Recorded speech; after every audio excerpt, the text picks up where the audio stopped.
Welcome back to the EWI DEN, and we're studying improvisation, and we're specifically looking at a minor blues, and this is the second part of the series. And what we're going to do today is quickly review the concepts from yesterday, take a close look at a minor 2-5-1, and then look at how to apply ascending melodic minor to every measure of a minor blues. So here's a review for yesterday. This is indeed a 12-bar form. It starts on a minor chord, it ends on a minor chord. The first 4 bars function as a 1 chord, goes to the 4 in the 5th bar. So the second 4 bars function as a 4, and there's a 2-5-1 at the end. So we determined that this is a C minor blues. And we also talked about ascending melodic minor. So ascending melodic minor, it's a very easy altered scale to spell. It might be the easiest one.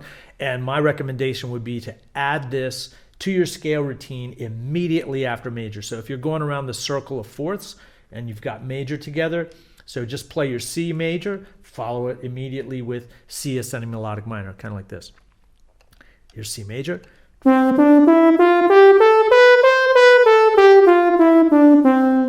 Then think about the third, C, D, E is E flat, then the rest of the scale is exactly the same.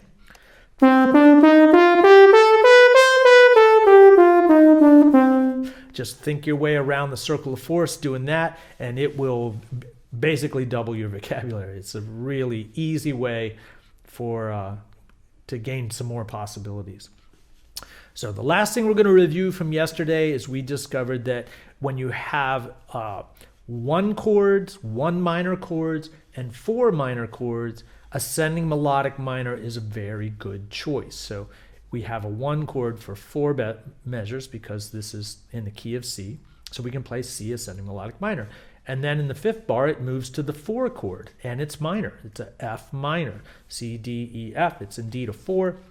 So we can play F ascending melodic minor here, and then we'll change back to C ascending melodic minor for bars 7 and 8.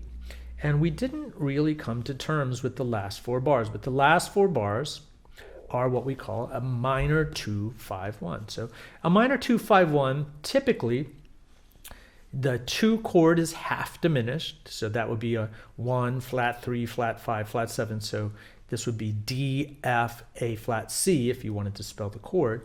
And then the 5 chord is altered. And this one says it's G or 5-7 sharp 9. It could just say 5-7 altered. It could say sharp 9 flat 9. There's a bunch of ways to indicate altered, but we're just going to say this is altered and be done with it.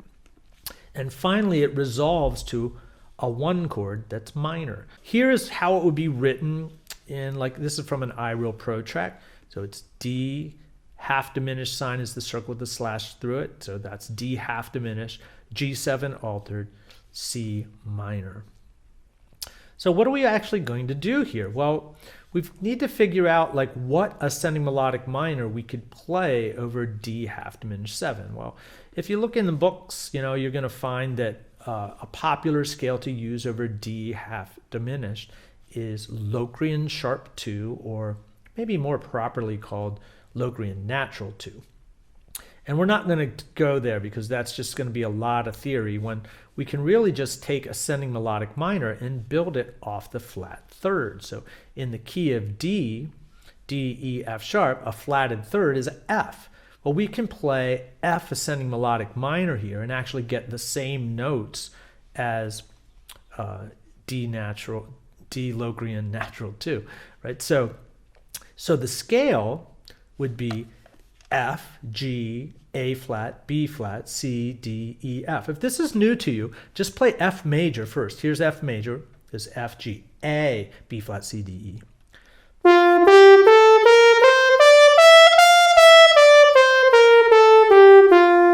I'm just going to flat the third.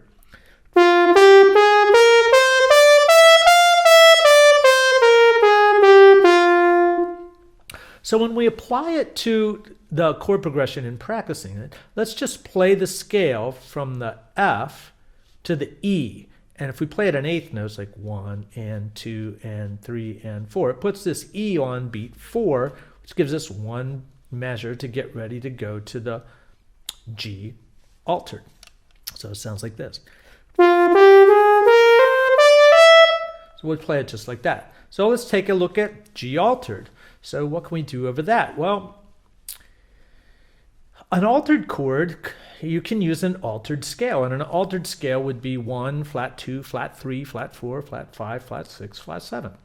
So in the key of G, that would be G, A flat, B flat, C flat, D flat, E flat, F flat, G. And you can do that if you want to. It's a little tricky in some keys. If you get to a lot of flat keys, that gets a little awkward. But you could just go up a half step and play ascending melodic minor from a half step up, or the flat 2. So in key of G, G, A is the 2. If you flatted it, it would be A flat. And you could play A flat ascending melodic minor, which is a little easier to think about. So let's just take a look at that. So if we play A flat major first, which would be A flat, B flat, C, D flat, E flat, F, G. I'm going to play that. Here's A flat major.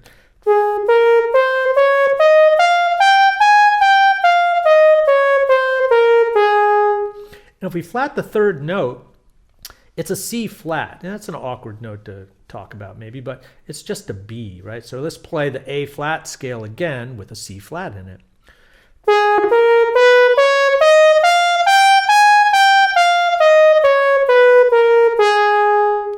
And once again, when we play it, we'll just play it from the root to the 7th and 8th notes. That'll put that G right on beat 4. So it'll sound like this.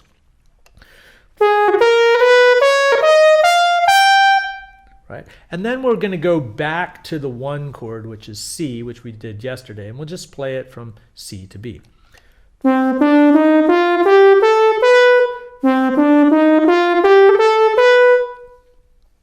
So if we look at this last 4 bars, there's something that you might not have seen yet that's pretty obvious once you see it, right? So we're playing C ascending melodic minor for the first 4 bars.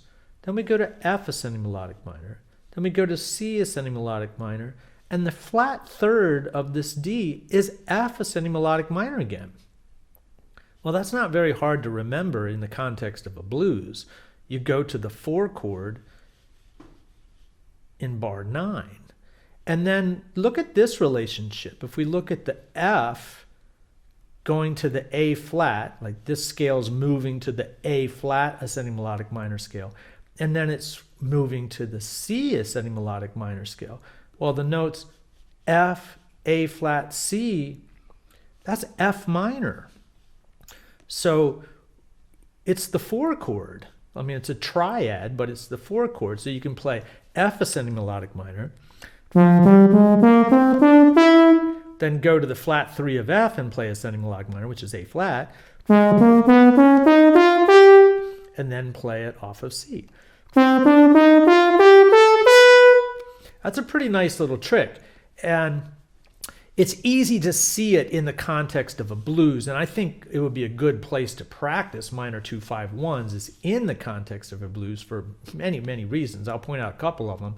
But I think this other way of thinking about it, where you think flat 3, flat 2, 1, which, you know, flat 3, flat 2, 1, this is not the most complicated numeric sequence ever, right? It's just 3, 2, 1. And then if you need to remember the flat, well, D half diminished is an altered minor chord, right? So it has an extra flat, and altered is, everything's altered, so it is a flat. So it's flat 3, flat 2, 1.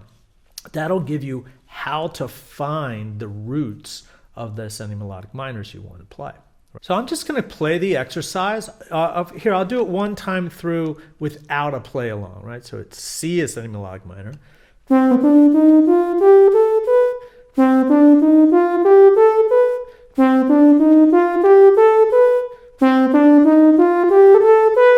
Moves to F ascending melodic minor.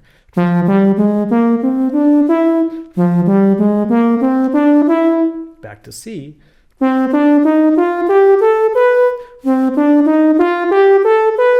F,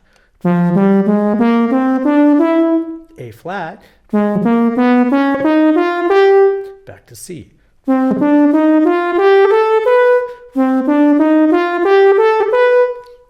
And here, I'll just drop this in and I'll just play along with this, right? Here we go.